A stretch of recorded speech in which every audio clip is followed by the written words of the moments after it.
अब देखिए, no expertise in own language. See this is again बड़ी अजीब सी बात है कि जिस कंट्री के हम हैं और उसी लैंग्वेज पे हमारा कमांड नहीं है, तो डेफिनेटली ये तो मैटर ऑफ शेम है एक तरह से। That's the great trouble with else's. वो पूरी एल्सेस को गुनहगार मान रहे हैं। वो कह रहे हैं पूरी एल्सेस के साथ ये प्रॉब्लम है। शी पुट्स ऑफ, यहाँ पर्सोनिफाई कर दिया एल्सेस को, इसलिए शी लिखा है। She puts of learning till tomorrow. Learning को कल पे टालती रहती है हमेशा, सब लोग करते रहते हैं। Now those fellows out there, कौन? जर्मन्स। वो कह सकेंगे there will have the right to say to you. उनके पास अब राइट आ गया ना, वो आपको चिढ़ा सकते हैं। How is it you pretend to be Frenchman and you can neither speak nor write your own language. वो आपको अब चिढ़ाएंगे, अब आपकी खिंचाई होगी। अरे कैसे फ्रेंचमैन हो भाई, ना अपनी लैंग्वेज बोल पा रहे हो, ना लिख पा रहे हो, ये कैसी कहा जाएगा कि ये तुम्हारी नेशनल लैंग्वेज है? But you are not the worst. लेकिन ऐसा नहीं है कि सारी गलती तुम्हारी है, सबसे खराब तुम ही हो। नो, पुअर लिटिल फ्रांस, तुम्हारी गलती नहीं है। We all have a great deal to reproach ourselves with. हमारे पास बहुत कुछ है खुद को डांटने के लिए, हम सब को। अब उनको एक तरह से ये कहना है कि ये जो गलती है ये सबकी शेयर्ड है, सबने मिलकर के लिए ये गलती, अकेले फ्रांस जिम्मेदार नहीं है उसके लिए। योर पेरेंट्स, सबसे पहले वो किसे ब्लेम करते हैं? पेरेंट्स को। वो कहते हैं कि तुम्हारे parents they were not anxious enough, वो चिंतित नहीं थे बिल्कुल भी, they were not worried enough to have you learn. वो ये ऐसा नहीं चाहते थे कि तुम ज़्यादा कुछ सीखो। They prefer to put you to work on a farm. वो चाह रहे थे, उनका प्रेफरेंस क्या था कि तुम किसी फार्म पर जाकर काम करो और एट द मिल्स, या फिर मिल्स पर काम करो, so as to have a little more money. उससे क्या होगा, थोड़ा सा एक्स्ट्रा पैसा आएगा। तो वो नहीं चाहते थे कि तुम पढ़ो। एंड आई, और ऐसा नहीं है सिर्फ पेरेंट्स, मेरी भी गलती है। I have been to blame also. मैं खुद भी गलत रहा हूं। वो अपनी गलती यहां पर मान रहे हैं। कैसे? ओह, क्वेश्चन आया, good. Why did M Hamel blame the parents for their children's poor performance at school? उन्होंने क्यों कहा कि पेरेंट्स की गलती है? क्योंकि ईगर नहीं है, सिखाना नहीं चाहते। उनको लगता है कि थोड़ा सा लालच, मतलब पैसे आ जाएंगे, लेकिन उससे बच्चे का तो फ्यूचर वेस्ट हो रहा है ना, बर्बाद हो रहा है।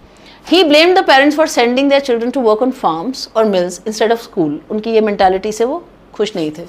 They prioritized earning money over education. वो चाहते थे पैसा आ जाए, एजुकेशन से ज़्यादा इंपॉर्टेंट पैसा है। Contributing to the students' lack of learning. उससे क्या हुआ, बच्चे लर्न नहीं कर पाए। तो ये क्वेश्चन 20 का है, आप यहाँ देख सकते हैं। Have I, मतलब उन्होंने अपने आप को ब्लेम किया था ना। Have I not often sent you to water my flowers? उन्होंने कहा, क्या मैंने तुम्हें कई बार ऐसा नहीं कहा कि मेरे फ्लावर्स को पानी दे आओ? Instead of learning your lessons, मतलब अपने लेसन को छोड़कर जाकर पानी दे आओ उनको, पौधों को, प्लांट्स को, फ्लावर्स को। And when I wanted to go fishing, और जब कभी मेरा फिशिंग पर जाने का मन होता था, बाहर की कंट्रीज़ में फ़िशिंग अक्सर लोग करते हैं, तो जब मेरा फ़िशिंग पर जाने का मन करता था, did I not just give you a holiday? बस मैं कैसे कह देता था, ठीक है चलो बच्चों, आज तुम्हारी छुट्टी, क्योंकि मुझे फ़िशिंग पर जाना है। तो एम हैमिल ने कहा कि मेरी भी गलती थी कहीं ना कहीं, मैंने भी कुछ लापरवाही करी है, कुछ गलतियाँ करी हैं। जैसे आपको मालूम है ना, ऐसा बोला जाता है कि कोई भी इंसान अपने आखिरी वक्त में झूठ नहीं बोलता, बिल्कुल सच बोलता है, क्योंकि अब उसे मालूम है उसका सारा कनेक्शन यहाँ से कट रहा है, इस दुनिया से कट रहा है, तो वो कुछ भी झूठ नहीं बोल रहा है। क्या करेगा झूठ बोलकर? अब तो ना तो उसे उस बात से कुछ चाहिए, कोई फ़ायदा मिलेगा, ना कुछ होगा।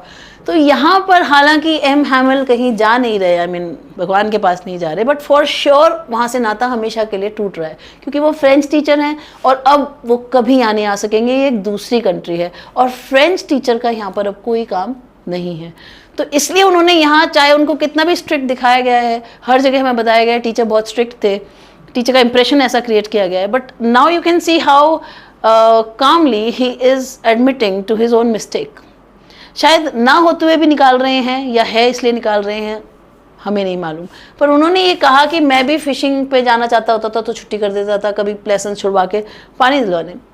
उनको लग रहा है कि ये भी गलती थी, तब उन्हें नहीं लगता था।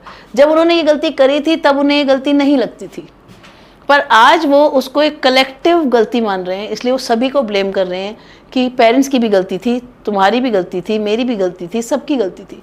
सो it's not only France who is to be blamed. Linguistic chauvinism, ये भी उसी जैसे मैंने प्रोक्रेस्टिनेशन आपको बताया, इसमें भी लिंग्विस्टिक शॉविनिज्म नाम से कुछ नहीं आएगा, लेकिन लिंग्विस्टिक शॉविनिज्म क्वेश्चन बनकर आ सकता है क्योंकि यहाँ पर वो चीज़ आई है। तो देखिए अभी मैं आपको ये इसका मीनिंग समझाती हूँ। Then from one thing to another, और एक के बाद एक के बाद एक, M Hamel went to talk of the French language, और फिर उसके बाद उन्होंने क्या किया, फ्रेंच लैंग्वेज की बातें करते रहे, saying that it was the most beautiful language in the world, the clearest, the most logical. उन्होंने कहा कि French is the most beautiful language in the world. आप जानते हैं कि वर्ल्ड में इतनी सारी लैंग्वेजेस हैं कि ऐसा नहीं कहा जा सकता कि फ्रेंच ही बेस्ट है। तो ये अब इसको समझने की कोशिश कीजिएगा। यहाँ से वर्ड आता है शॉविनिज्म। शॉविनिज्म है बेसिकली अपनी चीज़ को दूसरे से बेहतर समझना, सुपीरियर समझना, दैट इज़ कॉल्ड शॉविनिज्म। तो यहाँ पर आप देख सकते हैं क्वालिटी फ्रेंच में टीचर एम हैमिल में दिखाई दे रही है कि वो कह रहे हैं कि फ्रेंच लैंग्वेज बेस्ट लैंग्वेज है वर्ल्ड की, सबसे ज़्यादा क्लियर है, सबसे ज़्यादा लॉजिकल है, सबसे ब्यूटीफुल लैंग्वेज है। तो हियर, और अब शॉविनिज्म होता है अपनी चीज़ को सुपीरियर समझना, और यहाँ किसके लिए वो समझ रहे हैं, किस चीज़ को सुपीरियर समझ रहे हैं, दैट इज लैंग्वेज। तो linguistic, language related chauvinism, this is called linguistic chauvinism. आगे चलते हैं। That we must guard it among us and never forget it. ये ऐसी लैंग्वेज है जिसको हमें गार्ड करना चाहिए, and we should never forget it, इसे भूलना नहीं है। बिकॉज, क्यों नहीं भूलना है, एक बहुत इंपॉर्टेंट है ये वाली line. When a people are enslaved, as long as they hold fast to their language, it is as if they hold the key to their prison. Very important line in the chapter. कैसे? इसने कहा कि जब कोई people, अब आप ये people लोग नहीं है यहाँ पर, right? क्यों लगा होता वरना? People यहाँ पर एक पूरी रेस है। रेस जानते हैं? रेस हो गया नस्ल। जैसे आप जानते होंगे कि ब्रिटिशर्स हैं या फिर अमेरिकन्स हैं, दे आर वाइट्स, उनका स्किन कलर कैसा होता है, वाइट। हम लोगों का, इंडियंस का कैसा होता है, वीटिश। ऐसे ही ब्लैक्स भी होते हैं। तो जो वाइट्स होते हैं वो उनकी पूरी रेस है, दे आर वाइट्स, राइट। इसी को रेसिज्म, आपने वर्ड सुना होगा, रेसिज्म, नस्लवाद जिसे बोलते हैं, वो इसी से कॉइन हुआ है, रेस, रेसिज्म।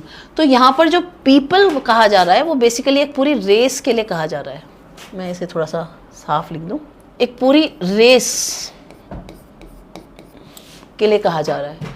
तो जो पूरी नस्ल है दैट इज रेस, ऑलराइट। और यहाँ पर कहा जा रहा है when a people are enslaved, जब लोगों को स्लेव कर लिया जाता है, व्हेन दे आर एनस्लेव्ड, जब उन्हें गुलाम कर लिया जाता है अपने अंडर में, as long as they hold fast to their language, जब तक वो अपनी लैंग्वेज पर कमांड रखते हैं, तो वो इस तरह होता है जैसे कि उनके पास अपने ही प्रिजन की चाबी है। ऐसा क्यों कहा है मैं आपको बताऊँ। जैसे फॉर एग्जाम्पल, अगर मान लीजिए एक सपोज एक कोई गुजराती है और एक कोई बंगाली है, राइट।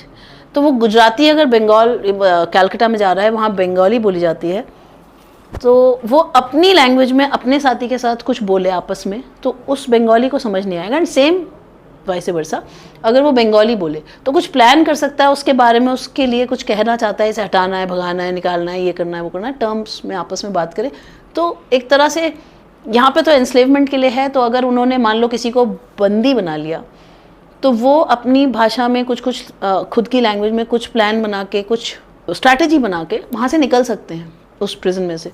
तो ऐसा ही कहा गया है, इन्होंने ऐसा ही कहा है कि as far as they hold to the language, as they can have that key to their own prison, जिसमें वो बंद हैं, वो उसको खोल सकते हैं अगर उन्हें अपनी लैंग्वेज पर कमांड है।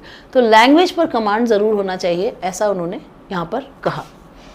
Question: How did M. Hamill make this last lesson special? What did he say about the French language? उन्होंने फ्रेंच लैंग्वेज के बारे में क्या कहा है, आपको पता है ना उन्होंने क्या क्या कहा है? आइए देखते हैं। In the last lesson, people realize the value of the language. Last lesson वाले दिन उन्हें रियलाइज हो रहा है कि उनकी लैंग्वेज की कितनी ज़्यादा वैल्यू है। Only when they are about to lose it. और कब? When they are about to lose it.